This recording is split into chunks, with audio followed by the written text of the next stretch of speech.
Welcome to The Explainer. Today, we're cracking open a playbook that's totally rewriting the rules of global politics. And it's all built on this incredible mix of artificial intelligence, game theory, and this really cool field called mechanism design. So let's just jump right in with a big question. Think about it. If modern politics is this huge, high-stakes global game, are the players, the countries themselves, playing by a completely new set of rules? I mean, the world stage isn't just a simple chessboard anymore, right? With globalization and all this crazy new tech, it's become this incredibly complex, multidimensional game. And that's throwing some truly unprecedented challenges and opportunities at our world leaders. So, how in the world do you navigate all that?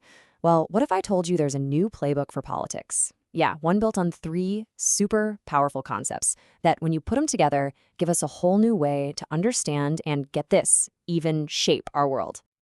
All right, so the first tool in this new playbook is something you've probably heard of, game theory. But at its heart, it's really just the science of strategy. Basically, it's a way to use math to figure out how rational players, and that could be nations, big companies, or even just people, are going to act when what happens to them depends on what everyone else does. It lets us, analyze the game and try to predict where it's all going. So here's how it works in a nutshell. First, you figure out who the players are. Then you get a handle on the rules of the game. And once you have those two, your whole goal is to predict the outcome. That outcome, that's the big mystery you're trying to solve. Okay, a classic example of this in action is the prisoner's dilemma. It's a fantastic way to see why two perfectly rational people might not cooperate, even if it would be better for both of them. So look at this setup. If they both keep their mouths shut, they both get a light sentence. But if one of them rats the other out, that one walks free and the other gets hammered. So for each person, the most logical choice is to confess, right? And that right there leads to what's called the Nash equilibrium. It's that point where neither person can improve their situation by changing their mind on their own. So what happens? They both confess. And they both do time. It's a worse outcome for everyone involved, but weirdly, it's the most rational move in a game where you can't trust the other person. Okay, hold on. So if game theory is great at predicting a pretty bad outcome because of the rules, what if you could just change the rules to get a better outcome? Well, that's exactly what brings us to tool number 2, mechanism design. People often call mechanism design reverse game theory, and for good reason. See, instead of analyzing a game that already exists, you're actually designing the game from scratch. You start with the outcome you want, let's say more countries cooperating on climate change, and then you work backward to build the rules and incentives that will make everyone want to head in that direction. So you see how it's flipped on its head? You still start with the players, sure, but then you lock in the outcome you're aiming for. The big question mark isn't what's going to happen. The question is, what rules do we need to create to make that happen? And that really is the key difference right there. Game theory is all about analysis. You've got the rules and you're trying to predict the future. Mechanism design, on the other hand, is about creation. You're actually designing the rules to create a specific future. One is about watching the game, the other is about building it.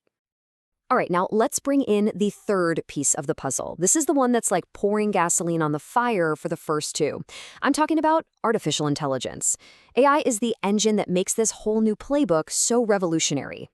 So we all kind of get what AI is, right? Machines that can learn and adopt. But for our playbook, its job is very specific. AI gives us the sheer computing power to chew through insane amounts of data and model these unbelievably complex scenarios, stuff that no team of humans could ever hope to tackle. Just think of it like a super-powered analyst on steroids. AI can take a really messy game theory model with dozens of different countries involved, and it can simulate millions of possible futures in just a few seconds. Or for mechanism design, it can test drive thousands of different rulebooks to see which one actually works best. It takes all this abstract theory and makes it real. But here's the thing. The real revolution isn't about any one of these tools by itself. It's about what happens when they all come together. When you combine the predictive power of game theory, the creative power of mechanism design, and the massive analytical horsepower of AI, you get a whole new strategic landscape. And what you get is this incredibly powerful toolkit. And this isn't just some theory in a textbook anymore. This combination is actively being used right now to analyze, predict, and even engineer outcomes in the real world of international politics. Everything from trade deals to trying to solve conflicts. And you can see its impact spreading, like everywhere. You've got digital diplomacy and cybersecurity being totally transformed. It's reshaping how we do international trade.